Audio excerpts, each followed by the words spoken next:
Bismillahirrahmanirrahim. Assalamualaikum warahmatullahi wabarakatuh. Alhamdulillahirabbil alamin wa bihi nasta'in wa ala umuri dunya waddin wa sallallahu alaihi wa ajmain. Alhamdulillahirabbil alamin. Pada pagi hari yang cerah ini, saya ucapkan terima kasih Wilujeng Enjing kepada partisipan yang telah hadir yang tidak bisa saya sebutkan satu persatu. Alhamdulillah pada pagi ini di kesempatan minggu yang cerah ini kita bisa kembali mendengarkan acara Kulub Hui yang materinya mengenai bagaimana cara mengamati, bagaimana cara pengendalian dan lainnya, langsung oleh Koordinator POPT Kabupaten Cianjur, Bapak Tony Mustari SP. Untuk mempersingkat waktu, kita dengarkan saja pemaparan materinya. Pak Tony, udah siap, Pak? Siap. Mangga, Pak.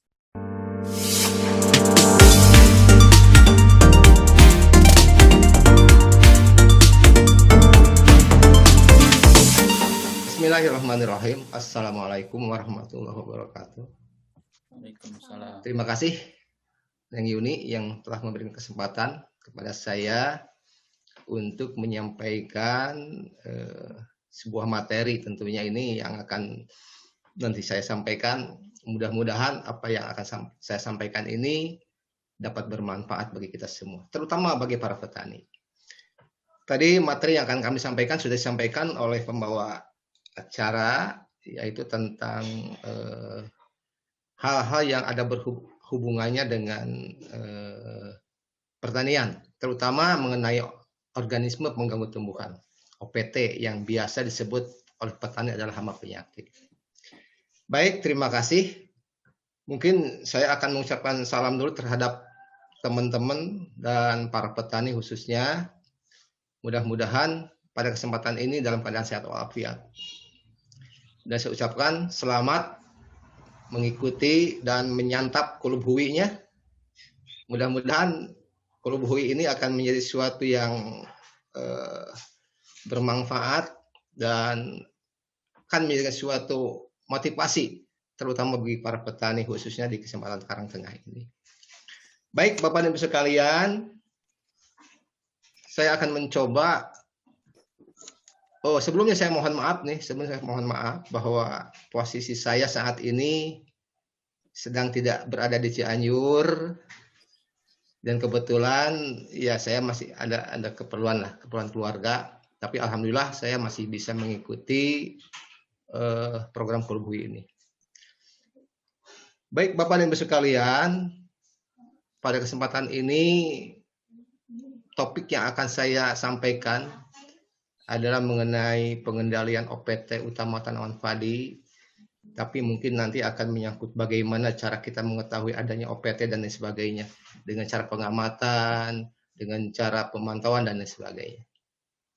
Namun sebelumnya saya ingin menyampaikan bahwa dasar daripada penyampaian materi ini itu ada beberapa hal, terutama ya tentang peraturan yang ada di negara kita ini, yaitu seperti kita mengenal atau pernah mendengar ada Undang-Undang Nomor 12 tahun 1992 tentang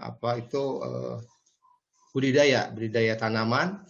Salah satu pasalnya menyebutkan bahwa pengendalian organisme pengganggu tumbuhan itu harus mengacu kepada konsep pengendalian hama secara terpadu. Ini barangkali yang sampai saat ini masih berlaku. Dan dalam PHT itu sendiri kita mengetahui adanya 4 prinsip dasar. Pertama, penerapan PHT secara teknis di lapangan, kita harus dapat membudidayakan tanaman yang sehat. Itu yang pertama. Yang kedua, melestarikan dan mendayagunakan musuh alami yang ada di lapangan. Dan yang ketiga adalah pengamatan yang rutin atau pengamatan mingguan. Ini barangkali biasanya yang nomor 3 ini suatu hal yang bisa dikatakan masih jarang dilakukan oleh para petani, oleh kita semua, yaitu pengamatan secara mingguan, secara rutin. Karena dengan pengamatan ini kita dapat mengetahui keadaan pertanaman kita yang sebenar-benarnya. Karena dengan pengamatan ini kita bisa mengetahui adanya serangga-serangga, adanya hal-hal lain. Serangga itu sendiri kan banyak fungsinya. Dilihat dari fungsinya, ada yang berfungsi sebagai hama, ada yang berfungsi sebagai musuh alami, dan ada yang berfungsi sebagai serangga lainnya. Itu prinsip yang ketiga, itu pengamatan secara rutin. Dan yang keempat adalah PHT mempunyai prinsip dasar, yaitu menjadikan petani menjadi ahli dan pelaksana PHT di tingkat lapangan. Itu ada 4 prinsip dasar yang kami pegang sampai saat ini dalam penerapan Undang-Undang Nomor 12 Tahun 1992 ini. Yang kedua, dasarnya bahwa para petani sampai saat ini masih banyak yang menggunakan pestisida, tanpa mempertimbangkan aspek-aspek ekonomi, aspek sosial, aspek ekologi, dan lain sebagainya. Aspek kesehatan juga. Nah, maka dengan ini saya akan menyampaikan hal-hal yang berhubungan dengan hal-hal tersebut tadi. Mudah-mudahan ada manfaatnya bagi kita semua. Bapak dan Ibu sekalian, pada kesempatan ini topik yang akan saya sampaikan selain yang dikatakan tadi adalah saya akan lebih fokus kepada penggunaan pestisidanya itu sendiri. Karena kenapa pestisida ini sangat penting kita ketahui. Seperti apa itu pestisida, yang kedua apa kelebihan pestisida, dan yang ketiga mungkin apa kelemahan kita penggunaan pestisida. Namun barangkali yang lebih praktis untuk diketahui oleh petani adalah bagaimana cara penggunaan pestisida yang baik dan benar. Nah, seperti kita ketahui bahwa kita mengenal penggunaan pestisida secara bijaksana. Karena dalam konsep PHT, pestisida masih merupakan suatu unsur yang penting.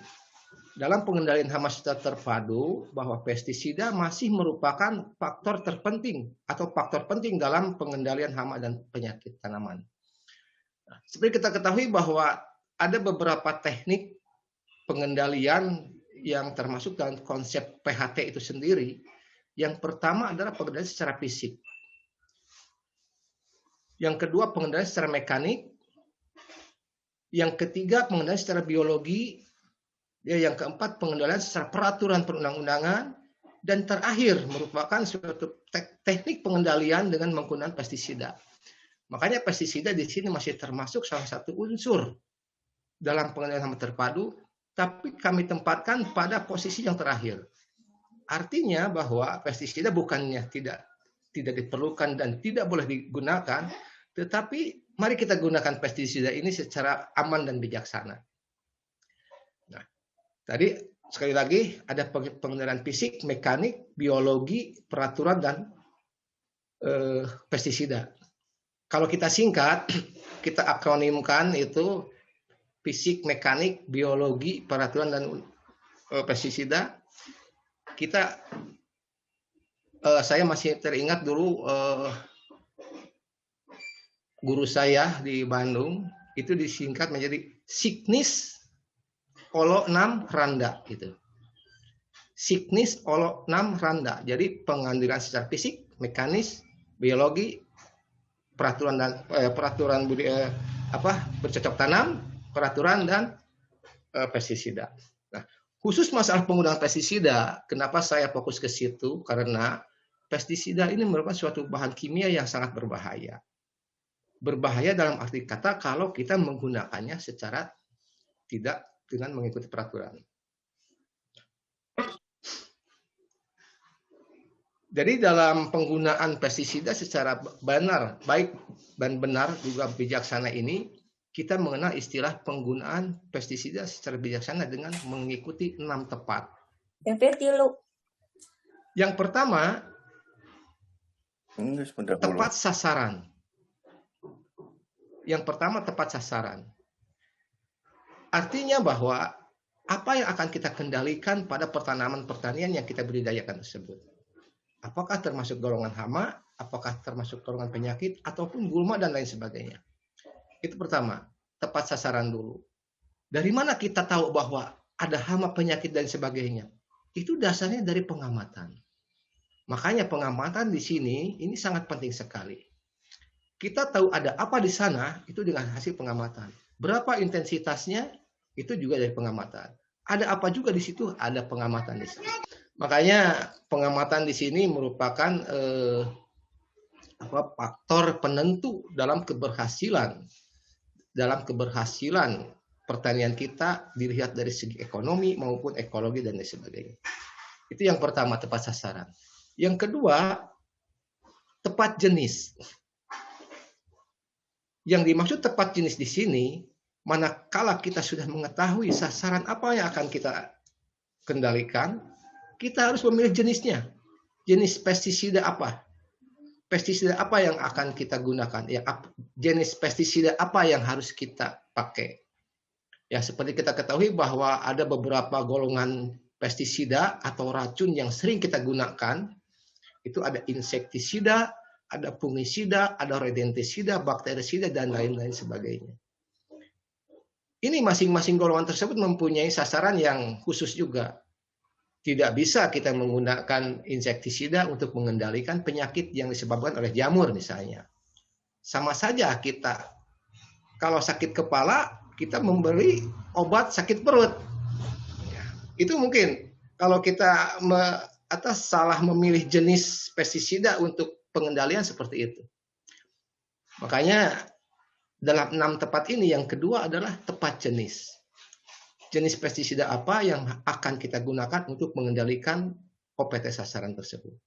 Yang ketiga, tepat waktu mungkin. Kapan waktunya kita mengendalikan pestisida tersebut dengan menggunakan kapan kita mengendalikan OPT tersebut dengan menggunakan pestisida. Mungkin di sini ada beberapa asumsi yang disebutkan waktu yang tepat itu apakah waktu pagi hari, siang atau malam.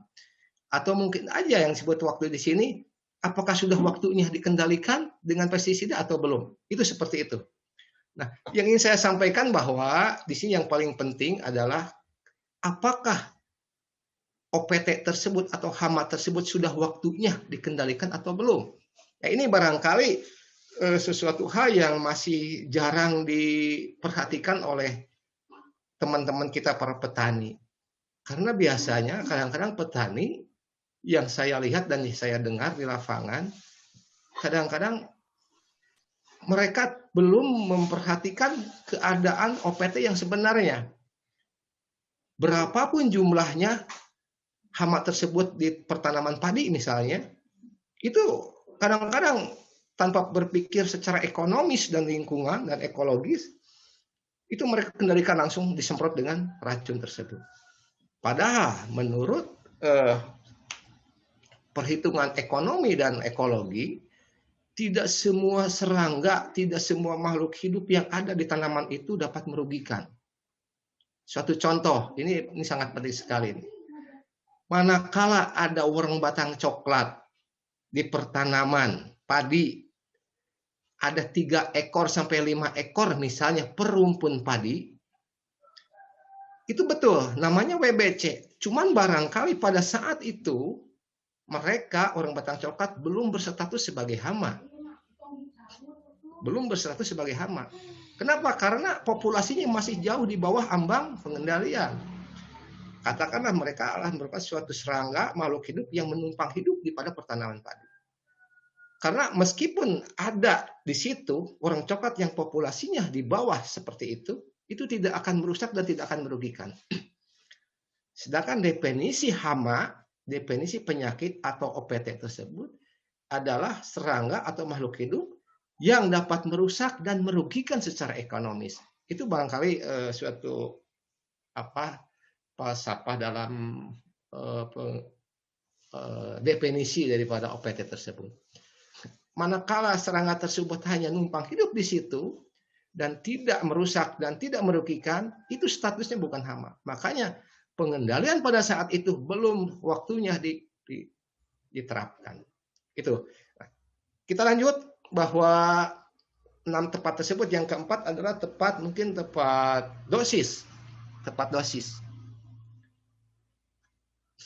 biasanya salah satu jenis pestisida itu mempunyai cara, waktu, dan dosis yang sudah ditentukan berdasarkan hasil penelitian produk pestisida tersebut. Kenapa dosis ini sangat penting? Karena dosis ini merupakan suatu takaran, suatu ukuran yang dapat mengendalikan OPT secara optimal. Apabila dosis atau konsentrasi larutan racun tersebut tidak tepat, atau kita tidak mengikuti aturan yang sudah ditentukan oleh perusahaan ataupun produk tersebut, itu justru akan berbanding terbalik hasilnya. Yang tujuannya untuk mengendalikan hama penyakit justru akan menimbulkan masalah yang lebih rumit. Maaf, boleh ya ngopi dulu sebentar. Cuman barangkali kulubuinya nggak ada nih Pak nih. Kulubuinya nggak apa-apa. Bismillahirrahmanirrahim. Santai. Jadi transfer kulubuinya. Ya siap, terima kasih. Nah kita kembali bahwa dengan ketidaktepatannya dosis dan konsentrasi larutan semprot tersebut, itu justru akan menimbulkan masalah yang lebih besar, masalah yang lebih rumit. Salah satu contoh yang sering kita lihat di lapangan, adanya peledakan yang lebih besar, yang disebut res urgensi. Res urgensi ini suatu keadaan populasi hama yang meningkat secara drastis setelah adanya aplikasi pestisida. Itu pertama, res urgensi, terjadinya peledakan yang lebih besar, populasi yang lebih tinggi karena adanya perlakuan pestisida. Yang kedua, dengan ketidaktepatannya dosis dan konsentrasi pestisida, itu juga akan menimbulkan resistensi. Ini fakta di lapangan, ada beberapa kejadian seperti itu, dan hasil penelitian juga mendukung hal-hal tersebut. Bahwa resistensi ini ada peningkatan kekebalan terhadap hama penyakit dari perlakuan pestisida. Artinya mungkin bahasa petaninya bahwa yang semula mati dengan 1 cc per liter air si pestisida, itu apabila mereka sudah mempunyai kekebalan akibat perlakuan kita tadi, itu dengan ditambah dosis 2 cc per liter mereka akan kuat. Itu mekanisme terjadinya resistensi seperti itu. Nah, kenapa terjadi res urgensi tadi? Karena mungkin aja salah satu dampak negatif dari penggunaan pestisida yang tidak bijaksana tersebut, khususnya dalam masalah dosis, itu akan terjadi terbunuhnya musuh-musuh alami atau serangga-serangga lain yang bermanfaat bagi kita. Di sini barangkali ini juga sangat penting. Ini tadi dalam prinsip PHT, saya sudah mengungkapkan bahwa salah satu prinsip PHT itu adalah pengendalian secara biologis, yaitu pengendalian dengan menggunakan makhluk hidup yang ada di lapangan setempat di situ, di ekosistem tersebut. Ini dengan adanya perlakuan pestisida yang tidak tepat atau dosisnya tidak sesuai dengan aturan yang dianjurkan, itu mungkin aja terbunuhnya musuh alami di situ sangat besar sekali. Seperti kita mengenal laba-laba, kita mengenal Phaeodrus, kita mengenal coccinellid, kita mengenal serangga-serangga lain seperti serangga-serangga yang tidak jelas tampak oleh mata kepala secara telanjang seperti ini. Itu kalau kita bandingkan, Bapak-bapak dan Ibu sekalian, ini mohon diketahui, kalau kita bandingkan keberadaan hama atau serangga yang bersifat merugikan dengan serangga atau makhluk hidup yang sangat menguntungkan kita, itu bahkan kalau kita hitung jenisnya mungkin akan seimbang. Allah Subhanahu wa taala sudah menciptakan berpasang-pasangan. Di situ ada hama, pasti di situ ada musuhnya hama. Apabila kita menggunakan racun, artinya kita membunuh semua makhluk hidup yang ada di pertanaman tersebut. Sehingga pada suatu saat setelah kita mengadakan penyemprotan, itu akan terjadi serangan hama yang benar-benar merajalela. Kenapa? Karena musuh-musuh hamanya sudah kita bunuh duluan. Itu barangkali yang perlu bapak-bapak atau ibu-ibu tani khususnya ini ketahui. Jadi musuh-musuhnya hama sudah disemprot oleh kita sehingga mati. Jadi manakala datang lagi hama atau telur-telur hama yang ada di situ menetas, itu tidak ada yang menjaga lagi. Karena musuh-musuh hamanya seperti laba-laba, seperti Paedoeus, Coccinea sudah kita bunuh. Nah, sementara si musuh hama tersebut perkembangannya agak lambat. Biasanya seperti itu. Sedangkan perkembangan hama itu sangat cepat sekali, jadi tidak seimbang. Makanya di sini ada suatu kalimat bahwa kalau kita tidak mengganggu lingkungan, maka lingkungan tersebut akan membantu kita. Ini barangkali suatu kalimat-kalimat ini yang perlu kita cerna. Artinya mungkin kalau kita tidak mengganggu lingkungan di situ adalah semua yang ada di lingkungan tersebut kita selamatkan. Terutama makhluk-makhluk hidup atau serangga yang bermanfaat bagi kita. Bayangkan Bapak Ibu sekalian, kita sebagai pemilik lahan sawah, kita sebagai petani, kita sebagai bisnismen atau orang yang berbisnis di bidang pertanian. Pada saat malam hari kita tidur dengan nyenyak di rumah. Tapi lihat laba-laba, lancah yang tiap malam itu membantu kita memakan serangga-serangga hama. Betapa manfaatnya Allah Subhanahu wa taala menciptakan laba-laba yang ada di pesawahan. Satu ekor laba-laba itu dapat memangsa atau dapat memakan sampai 10-20 ekor orang batang coklat. Bayangkan. Ini manfaatnya daripada terbunuh musuh-musuh hama yang ada di lapangan. Itu bukan satu jenis, banyak jenis musuh hama yang ada di lapangan. Jadi kalau kita menggunakan pestisida, mulai sekarang tolong hati-hati dan jaga kata-kata bijaksana tadi. Jadi gunakanlah pestisida secara baik dan bijaksana. Paling tidak yang disebut bijaksana disebut adalah dengan menerapkan 6 tepat tadi. Ini salah satu dampak daripada penggunaan pestisida lain selain yang 3 jenis tadi adalah adanya tingkat residu maksimum residual level pada pertanaman atau pada produk-produk pertanian. Jadi jangan sampai kita memakan hasil pertanian itu di dalamnya ada kandungan-kandungan racun yang kita makan. Ini sangat berbahaya sekali. Dalam jangka waktu panjang mungkin ini akan mempengaruhi kesehatan kita semua. Makanya gunakanlah pestisida secara baik dan bijaksana. Nah, selain itu Bapak sekalian, yang kelima tadi mungkin ada tepat cara ya. Tepat cara yaitu bagaimana caranya kita menggunakan pestisida dengan baik dan benar. Satu contoh, banyak caranya kan, ada yang disemprotkan, ada yang ditaburkan, ada yang diemposkan dan lain sebagainya. Ini barangkali caranya. Tergantung tadi sasarannya apa, hamanya apa. Kalau kita mengendalikan orang batang coklat, itu sebaiknya kita jangan menyemprot di atas permukaan daun. Karena orang batang coklat biasanya ada di batang-batang bawah. Nah, itu sasarannya cepat caranya. Yang kedua, jangan sekali-kali kita menentang arah angin. Kalau angin datang dari barat, kita jangan menuju ke barat. Karena kita akan berbenturan dengan arah angin. Sehingga pestisida itu akan mengena kepada badan kita, tubuh kita. Dan lain sebagainya. Ini barangkali yang termasuk salah satu cara, tepat cara di sini. Caranya pertama mungkin harus pakai masker, pelindung, tidak merokok, dan lain sebagainya. Dan caranya ada yang disemprotkan, ada yang ditaburkan, ada yang direndam, ada yang diempos, dan lain sebagainya. Ini barangkali yang dimaksud dengan tepat cara.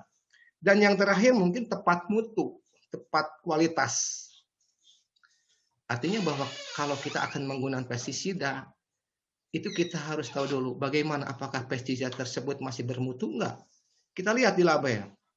Apakah pestisida tersebut sudah terdaftar dan diizinkan oleh pihak yang berwenang? Itu yang pertama. Karena ini perlu diketahui oleh Bapak Ibu sekalian, terutama para petani. kalau suatu barang banyak diperlukan oleh masyarakat, pasti ada yang memasukkan. Ini biasanya seperti itu. Karena mereka tidak akan memasukkan suatu barang kalau barang tersebut tidak laku. Nah, karena pestisida saat ini masih banyak digunakan oleh kita, khususnya para petani, sehingga banyak juga orang-orang yang tidak bertanggung jawab membuat pestisida palsu, seperti itulah. Jadi ini suatu hal yang memang wajar dan memang banyak kita temukan. Dan kita juga dengan para penyuluh mungkin sebagai pengawas pestisida dan pupuk, ini kita sama-sama lah, jangan sampai terjadi ditemukan pestisida ataupun pupuk yang tidak berkualitas, artinya tidak diizinkan oleh pemerintah, sehingga dapat merugikan para petani tersebut. Apakah pestisida tersebut tidak kedaluarsa dan lain sebagainya. Ini yang disebut tepat mutu tersebut. Kita juga harus melihat bagaimana alat-alat yang akan kita gunakan.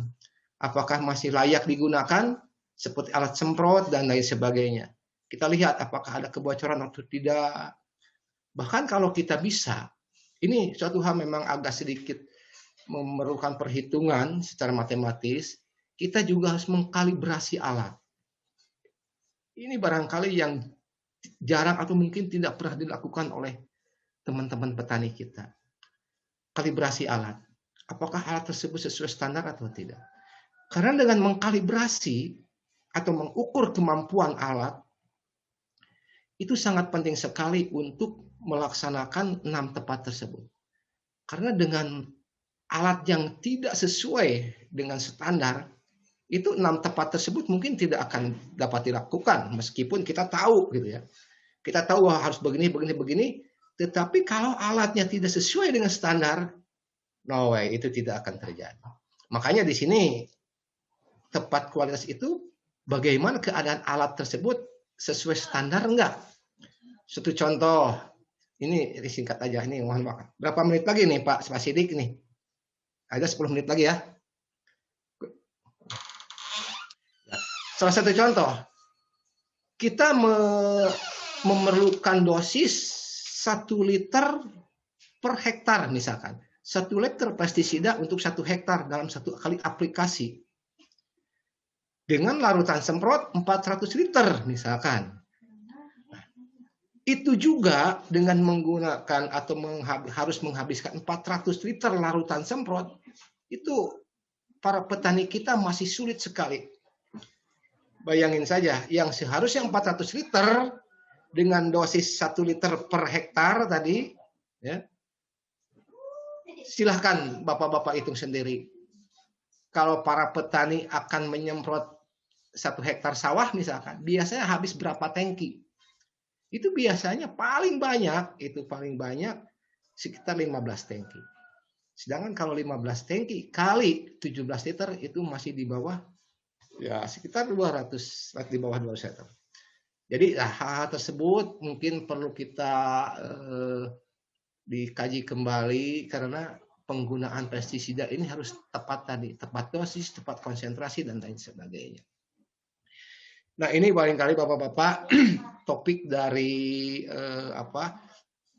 penggunaan pestisida secara bijaksana tadi. Ada 6 tepat ya. Sekali lagi ada 6 tepat. Tepat sasaran, tepat jenis, tepat mutu, tepat cara, tepat dosis, tepat cara, tepat waktu, dan tepat mutu. Ada 6 tepat di situ. Itu barangkali kenapa saya menyampaikan hal itu secara mendetail, karena pestisida ini bukan barang aman, tetapi ini racun. Makanya mulai saat ini, khususnya para petani juga teman-teman penyuluh, jangan sekali-kali menyebut pestisida ini obat, ya. Jangan sekali-kali menyebut pestisida obat. Artinya pun sangat jauh berbeda, sangat bertolak belakang, obat dan racun. Racun untuk suatu bahan untuk membunuh, yang dapat membunuh. Kalau obat adalah suatu bahan atau alat yang kita makan atau kita gunakan untuk menyembuhkan.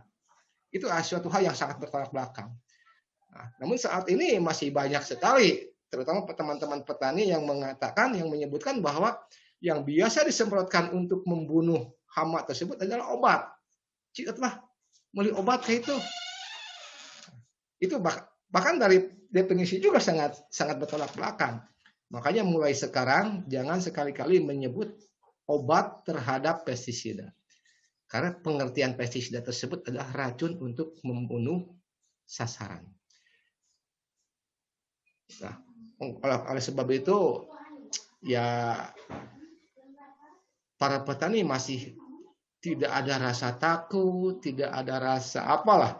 Yang penting karena mereka masih menyebut bahwa itu obat. Tapi kalau kita berpikiran bahwa itu racun, kita akan berpikir 2 kali untuk memegang. Kita akan berpikir 2 kali untuk menyimpan di tempat mana saja. Kalaupun kita misalkan punya anak, awas, yang awas tah racun. Pasti mereka akan mundur 2 langkah ke depan. Tetapi kalau mereka menganggap bahwa itu obat, mereka tidak akan takut.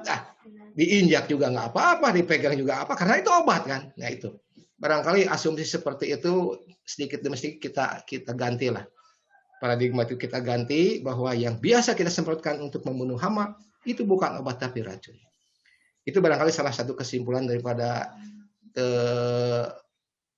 obrolan kita saat ini. Tapi satu hal, ya 3 menit lah, saya mohon waktu 3 menit lagi, bahwa semua itu dapat dilakukan itu dengan cara kita melakukan pengamatan di lapangan.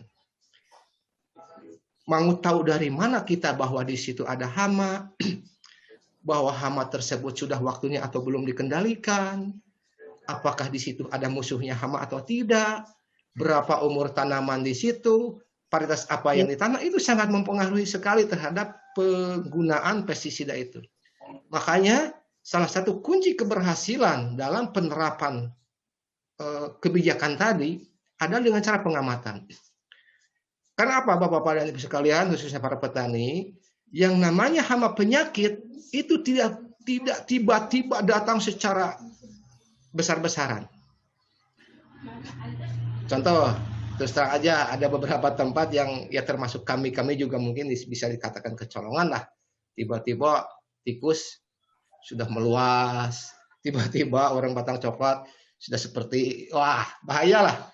Padahal kalau kita amati sejak awal ini, Mas Sidik, bahwa yang namanya hama itu tidak datang ujug-ujug, tidak.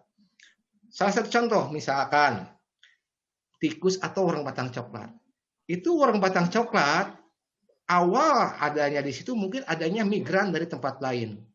Migran dari tempat lain 1-2 ekor misalkan perumpun. Itu belum waktunya dikendalikan, tetapi kita harus diamati oleh kita. Seminggu yang akan datang ada perkembangan nggak di situ? Berfungsi nggak musuh alaminya di situ? Mendukung nggak iklimnya di situ, cuacanya di situ? Mendukung nggak paritasnya? Apakah paritasnya termasuk paritas yang tahan atau paritas yang rentan dan sebagainya?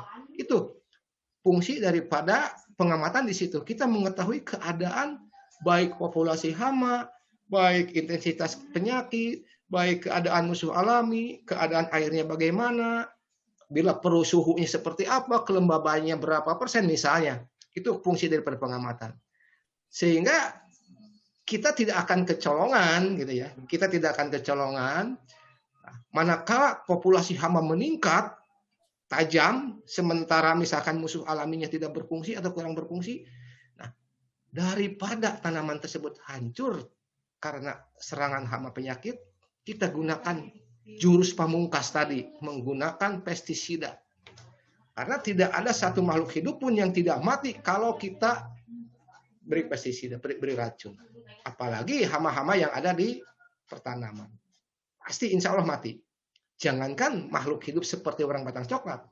Manusia pun, hewan sebesar apapun, kalau diberi pestisida atau racun, itu akan mengalami suatu proses kematian tersebut. Paling tidak sakit. Nah itu makanya dalam penggunaan pestisida, dasarnya adalah pengamatan. Bagaimana kita cara pengamatan? Ya sedikit nih, beralih ke pengamatan. pengamatan itu tidak perlu semua rumpun diamati, Pak. Misalnya kita mempunyai setengah hektar, kita ambil aja 2 atau 3 petak. Dalam satu petak itu diambil misalkan 10 rumpun. Yang 10 rumpun itu kita amati dari mulai atas daun sampai bagian akar. Kenapa dari mulai atas sampai bawah? Karena hama tersebut ada yang biasanya terlihat di atas permukaan daun, ada juga yang harus dilihat di bagian bawah batang. Nah, di sini ada apa di situ? Hamanya ada nggak? Musuh alaminya ada nggak? Ini iklimnya mendukung nggak? Airnya cukup nggak? Dan lain sebagainya. Nah, itu barangkali perlu ini pengamatan di situ. Karena kita dengan mengamati kita bisa mengetahui datangnya hama atau penyakit sejak awal. Artinya kita tidak akan kecolongan lagi. Kita tidak akan kecolongan lagi. Nah, manakala si OPT tersebut tidak bisa dikendalikan dengan secara alami di situ, makanya mau tidak mau kita harus menggunakan pengendalian secara kimiawi. Pengendalian dengan menggunakan bahan-bahan kimia seperti pestisida dan lain sebagainya. Nah itu. Makanya kita mengambil tanaman-tanaman sampel. Contoh. Jadi kalau kita dalam satu petak ada 10 rumpun, secara diagonal kita ambil, kita amati di situ, ada apa dan sebagainya. Kita analisa, kita simpulkan apa kita sudah waktunya dikendalikan dengan pestisida atau belum. Itu seperti itu. Nah, barangkali Bapak Ibu sekalian, itu yang dapat saya sampaikan. Mohon maaf